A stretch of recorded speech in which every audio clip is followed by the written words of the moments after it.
Iran ने तैयार कर लिया है बख्तरबंद किला।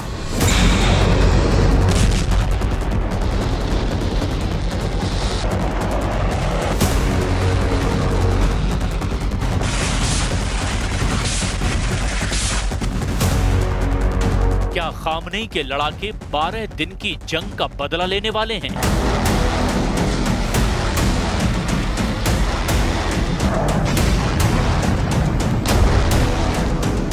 क्या ईरान अब इजराइल को सबक सिखाने वाला है?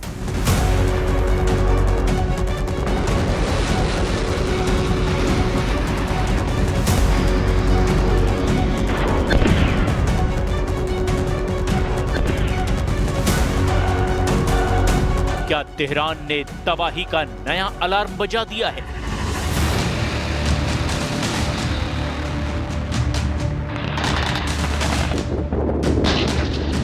ये सवाल अतिशयोक्ति नहीं है, ना ही ये सवाल हवा में उठ रहे हैं। इन सवालों के पीछे वो चिंगारी धीरे धीरे सुलग रही है जिसे ईरान के सुप्रीम लीडर अयतुल्ला खामनेई हवा दे रहे हैं। इन सवालों के पीछे एक ऐसा बवंडर उठ रहा है जो किसी भी वक्त ईरान के दुश्मनों के लिए चुनौती बन सकता है, क्योंकि 12 दिनों की जंग ने ईरान को एक ऐसा सबक दिया है जो अब इजराइल को बहुत भारी पड़ने वाला है। यही वजह है कि पश्चिम एशिया में तनाव की लपटें तेज हो चुकी हैं। तेहरान ने न सिर्फ इजराइल के साथ किसी भी संभावित युद्ध की चेतावनी दी है, बल्कि ये भी साफ कर दिया है कि उसने मौजूदा युद्ध विराम प्रस्ताव को खारिज कर दिया है। ईरानी नेतृत्व का कहना है कि हालात किसी भी पल युद्ध में बदल सकते हैं। वॉशिंगटन पोस्ट में छपे इन शब्दों का इशारा बिल्कुल साफ है, वो ये कि ईरान अब आग से खेलने की पूरी तैयारी कर चुका है। ईरान ये तय कर चुका है कि दुश्मन के खिलाफ उसे कैसे बचना है, कैसे उसके किले को भेदना है, कैसे उसके एक हमले का करारा जवाब देना है। यानी ईरान इस बार पूरी ताकत के साथ अपने दुश्मन पर हमला करने की तैयारी में है। लेकिन सवाल ये उठता है कि आखिर ईरान ऐसा क्या कर रहा है कि अब उसका एक एक कदम इजराइल पर भारी पड़ने वाला है। ऐसा कौन सा तरीका ईरान इस्तेमाल करने वाला है जिसके जरिए इजराइल को जवाब दिया जाएगा?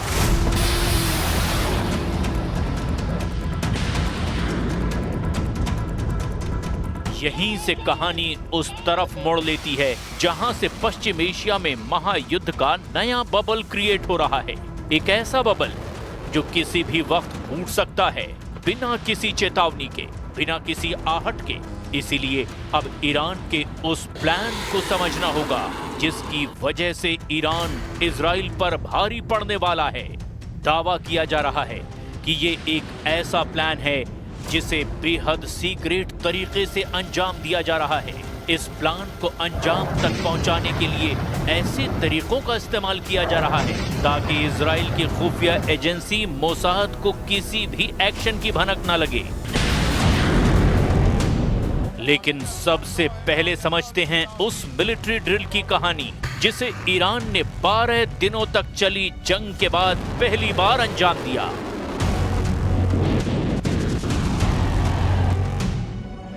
12 दिनों तक चली जंग के बाद पहली बार ईरान ने अपने समुद्री मोर्चे पर सस्टेनेबल पावर 1404 नाम का सैन्य अभ्यास शुरू किया। ये ड्रिल महज एक एक्सरसाइज नहीं बल्कि एक बड़े संदेश का हिस्सा है।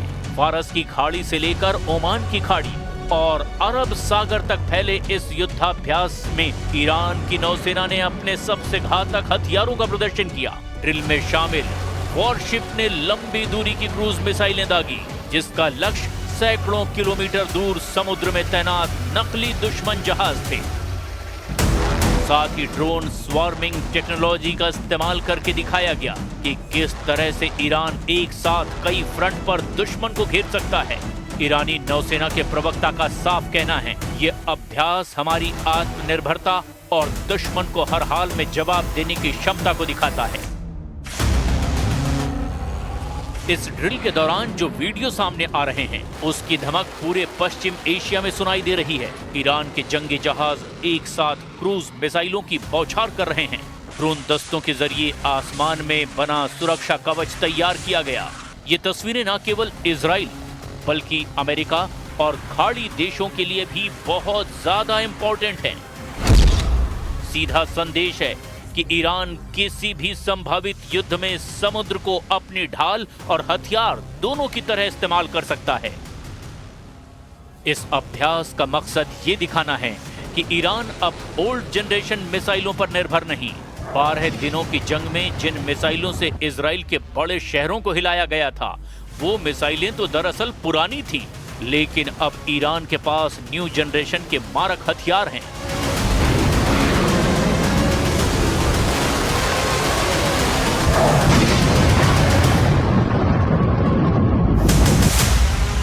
खैबर शिकन एक बेहद घातक मिसाइल है। ये ठोस ईंधन पर काम करती है।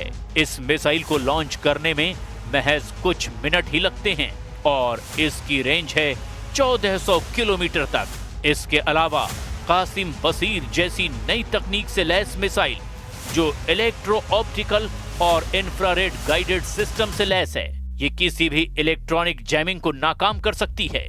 ईरानी रक्षा मंत्री अजीज नासिरजादे ने समाचार एजेंसी इरना को दिए इंटरव्यू में कहा,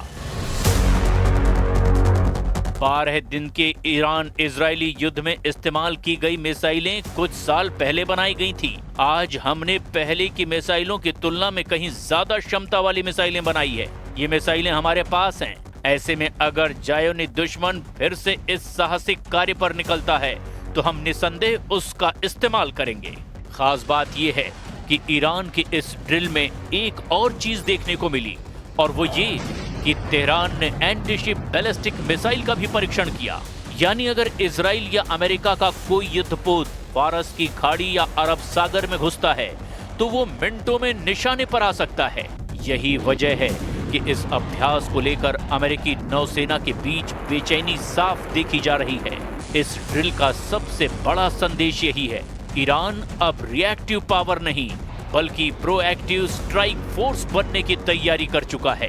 अब वो इंतजार नहीं करेगा कि दुश्मन पहले हमला करे, बल्कि हालात बने तो खुद ईरान पहले वार करने में नहीं हिचकिचाएगा। और इसी सोच के तहत ईरान की नौसेना ने 12 दिनों तक चली जंग के बाद अपना पहला बड़ा एक्शन मोर्चा खोला है। तेहरान का दावा है, ये अभ्यास दिखाता है कि इजराइल को अगर फिर युद्ध की आग में झोंका गया तो इस बार जवाब पहले से कहीं ज्यादा घातक और तेज होगा। यही वो संकेत है जिसकी वजह से पश्चिम एशिया एक बार फिर विस्फोटक मोड़ पर खड़ा है। और यही वजह है कि इस मिलिट्री ड्रिल को पूरी दुनिया वॉर वार्निंग के रूप में देख रही है। बड़ी बात यह है कि इस बार ईरान विश्व बिरादरी के सामने इजराइल के मंसूबों का खुलकर जिक्र कर रहा है। वो मंसूबे जिसमें बेन्यामिन नेतन्याहू की तरफ से ग्रेटर इजराइल जैसे शब्दों का इस्तेमाल किया गया, यानी ईरान की तरफ से खुलकर इजराइल की विस्तारवादी नीति को दुनिया के कई देशों के लिए घातक बताया जा रहा है। और ये कहा जा रहा है कि इजराइल पश्चिम एशिया को एक अंतहीन युद्ध की आग में झोंकना चाहता है।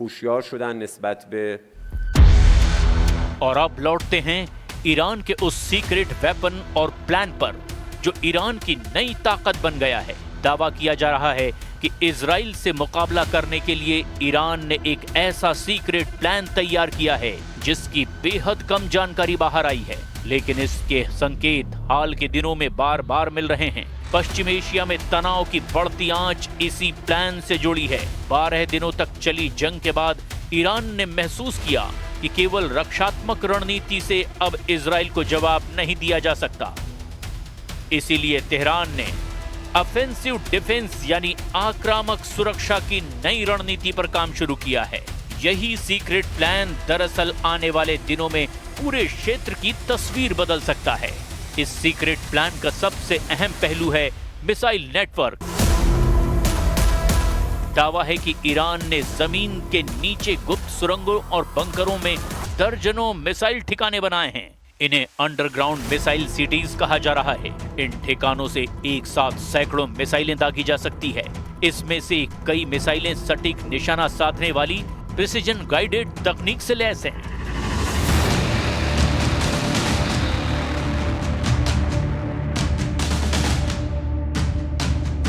यानी अगर युद्ध हुआ तो तेल अवीव से लेकर हाइफा तक के अहम ठिकाने मिनटों में निशाने पर आ सकते हैं। ईरान के इस सीक्रेट प्लान का दूसरा पहलू है drone warfare.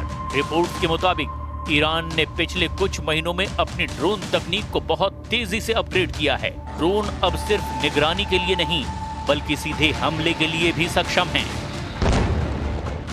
Swarm drone technology के जरिए एक साथ दर्जनों ड्रोन किसी टारगेट पर धावा बोल सकते हैं। इससे इजराइल के आयरन डोम डिफेंस सिस्टम को ओवरलोड करने का प्लान है। यानी पहले आसमान से सैकड़ों ड्रोन छोड़े जाएंगे ताकि इजराइल की रक्षा प्रणाली व्यस्त हो जाए और फिर उसी दौरान लंबी दूरी की मिसाइलें दाग दी जाए।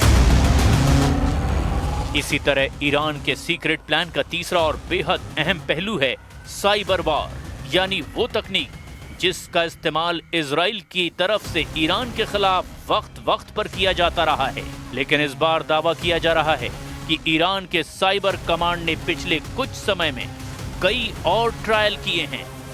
इजराइल की बिजली व्यवस्था, पानी सप्लाई और कम्युनिकेशन सिस्टम पर हमले की संभावना जताई जा रही है। साइबर अटैक के जरिए दुश्मन की कमर तोड़ना इस प्लान का बड़ा हिस्सा है। इतना ही नहीं, इजराइल को चौथे और बेहद घातक मोर्चे से भी घेरने की तैयारी की गई है और वो है प्रॉक्सी नेटवर्क। ईरान ने पहले ही हिजबुल्लाह, हूथी विद्रोही और गाजा में हमास जैसे संगठनों को अपने साथ खड़ा कर रखा है। सीक्रेट प्लान के तहत अगर इजराइल के साथ फिर से सीधा युद्ध छिड़ता है तो ये संगठन अलग अलग मोर्चों से इजराइल पर हमला करेंगे, जिससे इजराइल को कई फ्रंट पर एक साथ लड़ाई झेलनी पड़ेगी। हालांकि इस मोर्चे पर इजराइल पहले भी जवाब देता आया है, लेकिन इस बार इस टेक्निक में बदलाव किया गया है। ईरान के प्रॉक्सी ने इजराइल के खिलाफ सरप्राइज अटैक का प्लान बना रखा है। पांचवा और सबसे गुप्त हिस्सा है न्यूक्लियर शैडो स्ट्रेटेजी। अमेरिकी और इजरायली खुफिया एजेंसियां बार बार दावा करती रही हैं कि वे ईरान की गतिविधियों पर नजर रख रही है, पर सच्चाई तो ये है कि कई बार उन्हें ईरान के नए हथियारों की जानकारी तब मिली है जब उनका परीक्षण हो चुका होता है।